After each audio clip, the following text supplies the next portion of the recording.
la cefalea como 5. Vamos a ver cuál es la más frecuencia. Vean ustedes que desde los antepasados ya trataron la cefalea y ellos pensaban que era cuando una persona estaba poseída por malos espíritus. Y en esa oportunidad de tratamiento que hacían era una trepanación. ¿Qué es una preparación? Es hacer un orificio.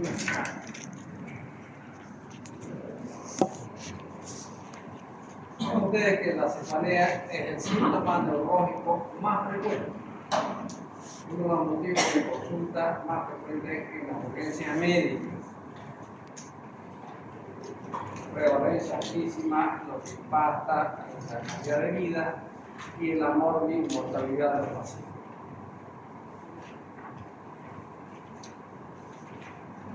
¿Cómo se clasifica? La clasificación internacional es muy extensa, pero nosotros vamos a hablar de las más principales.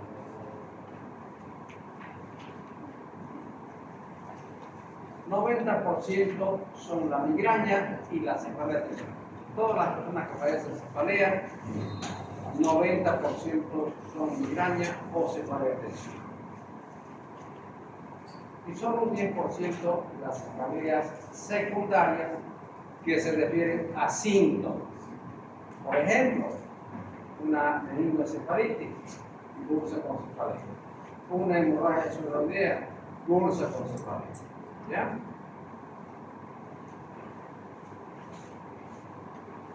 En la anamnesis es muy importante preguntar el tiempo de evolución, lo que ya nos orienta, y la periodicidad de esta enfermedad.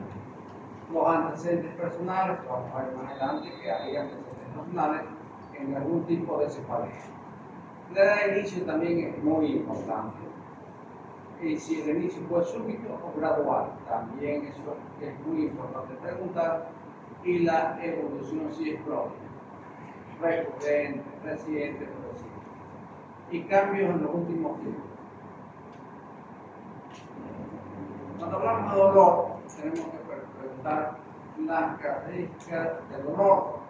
Si es pulsátil, pues nos va a orientar ya a una cefalea vascular o también llamada migraña. Si es opresivo, nos va a orientar, como si estuviera apretando la cabeza, a una cefalea tensional. O punzadas como la neurálgica. La intensidad, hay pacientes que refieren que aparece durante el sueño. Allá nos orienta. Si es periorbitaria, vamos a pensar que es una cefalea en racimo o de Horton, que es más frecuente en el sexo masculino. ¿En qué horario aparece? Pues en la mañana, en la tarde o en la noche. Factores desencadenantes también hay que preguntar. Algunos pacientes se refieren a ejercicio físico, que desencadena, los fenómenos de Valsalva, los cambios culturales, o a veces son las gatillos, como en la neuralgia del género. Y a veces en el sexo femenino, en la etapa premenstrual o la menstruación. Cuando el alivio se toma fármaco, le pasa, o a veces con el sueño, o acostado.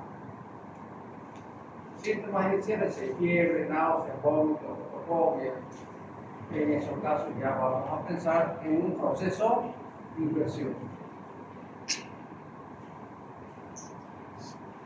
Y cuando en el fondo de ojo encontramos la retina del ojo, que son las venas y las arterias acá, deben confluir, unirse en un solo punto. Vean que están separadas. Esto es lo que se llama edema de papilas. Y cuando aparece el edema de papilas es cuando hay hipertensión endocraniana que hemos llevado a la última clase. ¿Se acuerdan?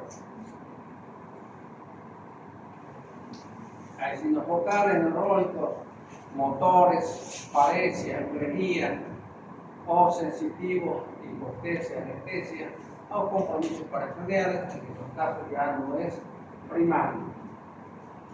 Hay de nuca, meningio, será una meningitis. Criterio de alarma, esto quiere decir que no debemos dejar de estudiar a los pacientes ni decirles tómese para paracetamol y váyase a la casa. Por ejemplo, inicio agudo y explosivo. Generalmente la ruptura de aneurisma. Cambia de características de la cefalea, tenía dolor de cabeza, pero intensifica en los últimos tiempos, una persona de 40, 50 años, ya hablamos de los tumores. O en los pacientes con embarazo, con el periodo también hay que estudiar. Asociado a fiebre, infeccioso, alteración del estado de conciencia, que es muy importante, puede estar muy grave, en coma, y sobre todo si hay signos de hipertensión endocrinal. Todo paciente con estas características debemos estudiarlo. Exámenes complementarios, sobre todo a nosotros nos interesa la neuroimagen. Conocer la tomografía, en caso de una lo vemos, o la resonancia magnética o la arteriografía. Cefalea, igual que la enfermedad, serían las cefaleas primarias. ¿Cuáles son las cefaleas primarias más frecuentes? Representaban el 90%.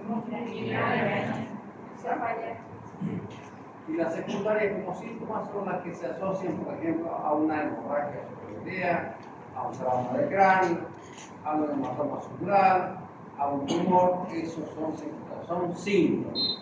Entonces, las secundarias serán síntomas, ¿verdad? Y las primarias son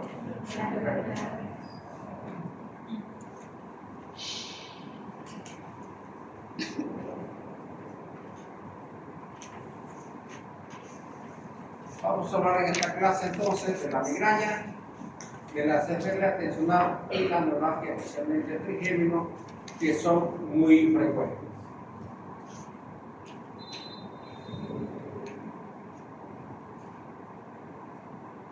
La migraña, ¿qué es la migraña? Es una de las formas más comunes de cefalea vascular. Pero ¿por qué le ponen vascular? Porque en la fisiopatología están comprometidos vasos sanguíneos, como vamos a ver enseguida. Hay predisposición familiar, en el grupo familiar puede haber varios componentes y más frecuente en el sexo femenino, relación toda. Se clasifica en migraña con aura, en la migraña típica. Ustedes miran qué es el aura en una cefalea. El aura, especialmente las visuales, que son las más frecuentes, el 90%, son alteraciones en la visión. El paciente ve borrosidad en los objetos, distorsión de las imágenes o simplemente destellos luminosos y después aparece el dolor. Eso es aura. Y la sin aura se llama migraña común. La migraña típica es con aura y la común es sin aura. Aparece directamente el dolor. La clasificación es muy extensa, ya les dije, entonces vamos a enfocarnos directamente a las características de la migraña. Localizado siempre en una parte del cráneo, unilateral al lado derecho o a la izquierda. Es pulsátil. Los pacientes refieren como si estuvieran latiendo. La intensidad empieza como moderada y va aumentando a severo el dolor. De tal manera que el paciente busca algo para aliviarse, o se acuesta o se va a un lugar tranquilo. A veces acompaña de náuseas, de vómito, le molesta la luz, le molesta los ruidos. Entonces el paciente busca un lugar tranquilo, con poca luz y poco ruido.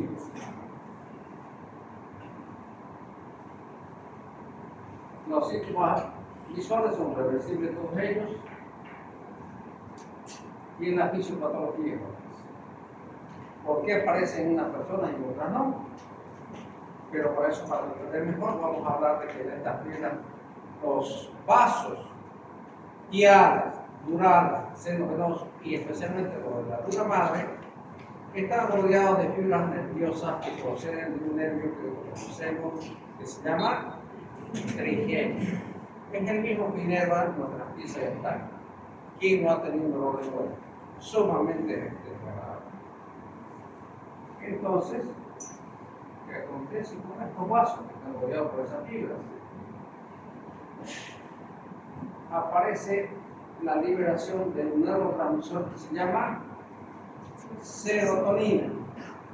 esta es la causante de que estos vasos sanguíneos en un principio se contraigan, una vasoconstricción como vemos acá, y después aparece una vasodilatación donde aparece aura.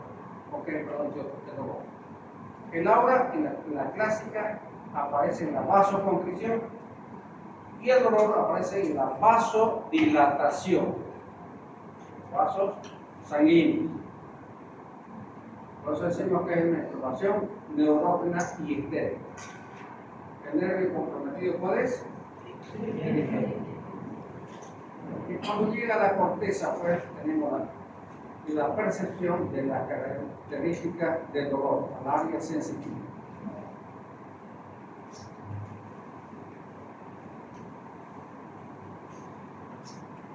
La sensación pulsátil, ¿por qué? ¿Cómo es? ¿Qué vasos? Meningios. ¿Dónde están los vasos meningios? En la arteria meningia anterior, media y posterior. Por eso que el paciente refiere como si estuvieran latiendo.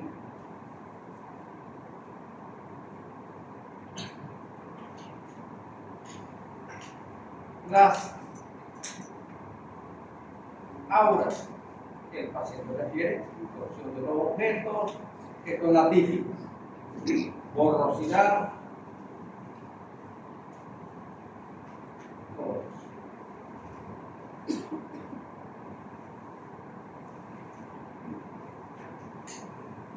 Y las fibras comprometidas son las extremidades, hay la liberación de neurotransmisores.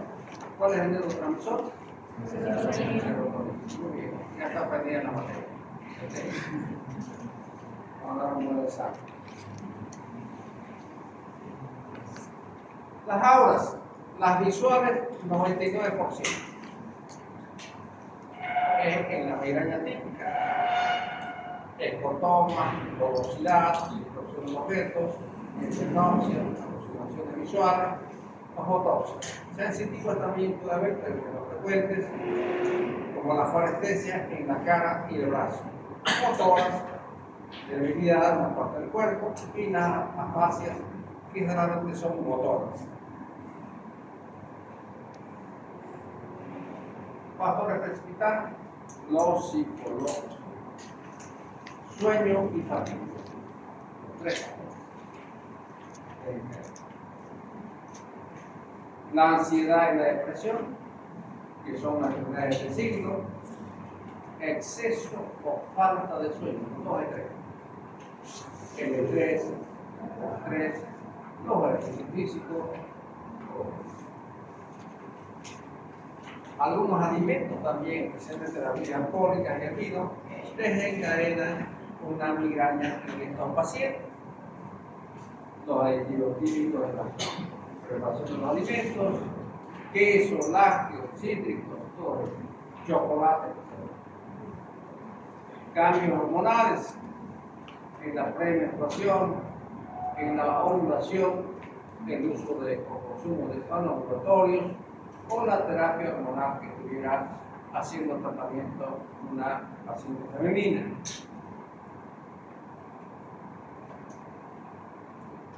Factores ambientales, la luz intensa, que uno está expuesto a veces a una computadora o otro tipo de trabajo que tenga, los cambios climáticos, las altitudes, por ejemplo, que uno viaja a Montitlán, 4.000 metros ya está listo. Fármacos, como los que vemos acá, como el nitroglicerina, el estrógeno, indometacina, nifedipino, dipirenox y la resina. Tratamiento. El tratamiento se basa en un tratamiento sintomático, específico y preventivo.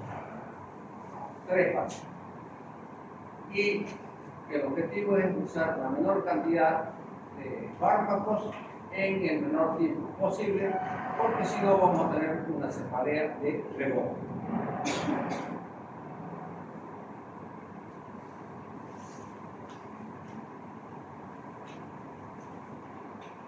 ¿Qué utilizamos en la crisis leve? Todos los aires. Activación. Los aires. En la crisis moderada y grave utilizamos un medicamento específico se llaman cristales. Aquí están los cristales y sus dosis. Yo generalmente no pregunto farmacología porque ya es una necesidad, pero sí lo básico que es la fisiopatología y la sintomatología. Pero para que a ustedes, un paciente que se dice que es migrañoso y no mejora como que está, no es migraña.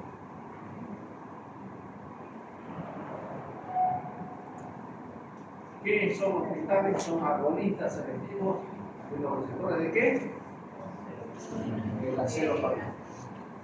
Por eso son específicos.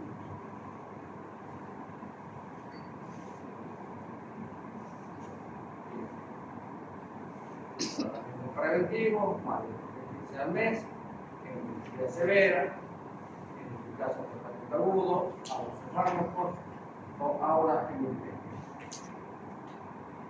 tratamiento, mantenerlo de 2 a 3 meses y si hay eficacia, mantenerlo durante 6 meses. Generalmente los pacientes no cumplen. Los beta bloqueantes también se pueden utilizar, tienen aquí todos los beta bloqueantes, los dosis. Tenemos los antagonistas de calcio que se pueden usar, los antagonistas de calcio, los antidepresivos, especialmente los primeros específicos, los antiepilépticos en algunos casos, de acuerdo al criterio médico, esos, otros fármacos que podamos utilizar, inclusive la toxina botulina. Vamos pasando por tipo de cefalea, que es la cefalea tensión. Es más frecuente también en el sexo femenino. Factores psicológicos, utilizo y se perpetúan. Se clasifican en cefalea tensional ocasional, episódica y crónica. 3 tipos.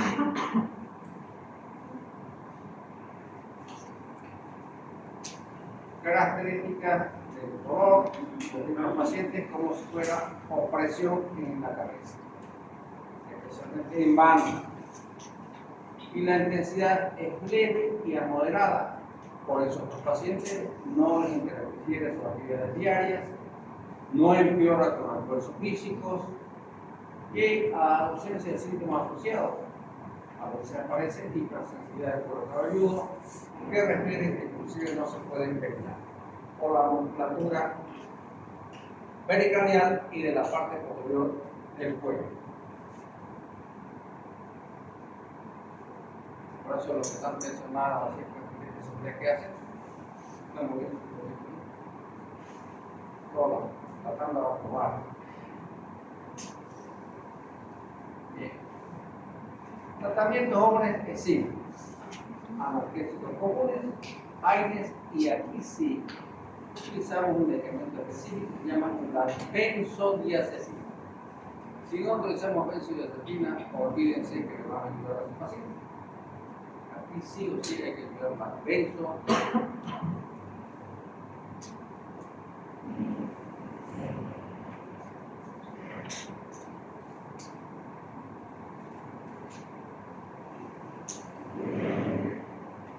Neuralgia trigémina.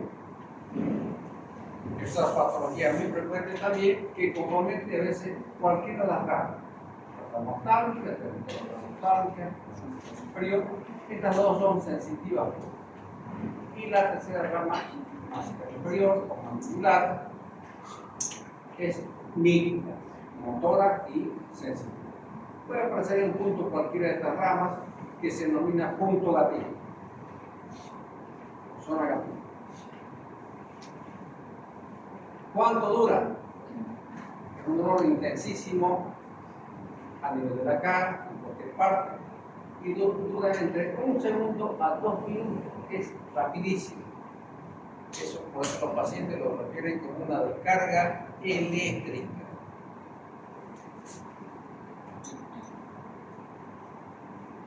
Un dolor intenso, agudo, superficial y como apuñalada.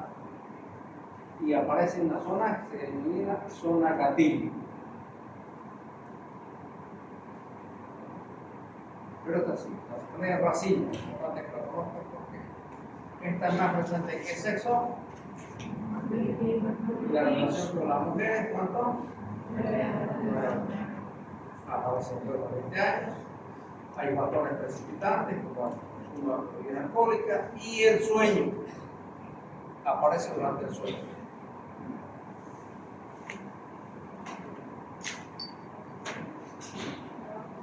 Se caracteriza y es unilateral.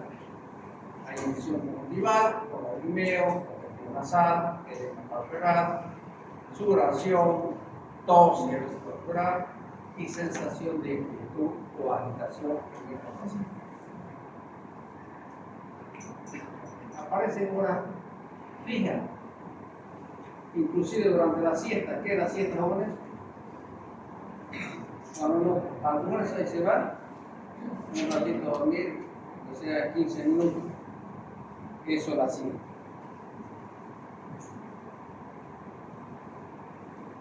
¿Y qué desencadena? Pequeña ingesta de alcohol en estos pacientes. Por eso se les recomienda no consumir bebidas alcohólicas. Tratamiento. ¿Suprimir qué?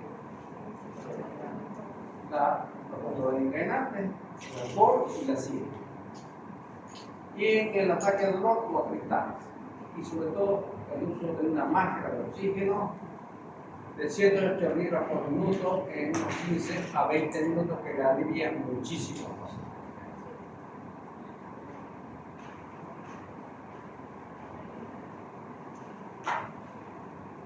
Se pueden utilizar otros medicamentos también, como los tiroides, la prednisona, la dextrona, los eritrotamínicos,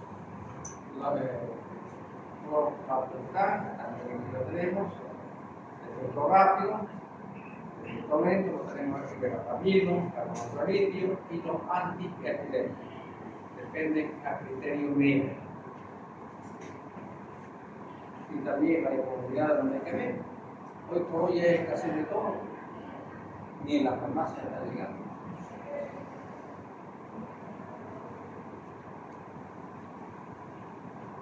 ¿Alguna pregunta de los estudiantes? Y les pido disculpas por la demora. Me demoré como más de... Cuídense.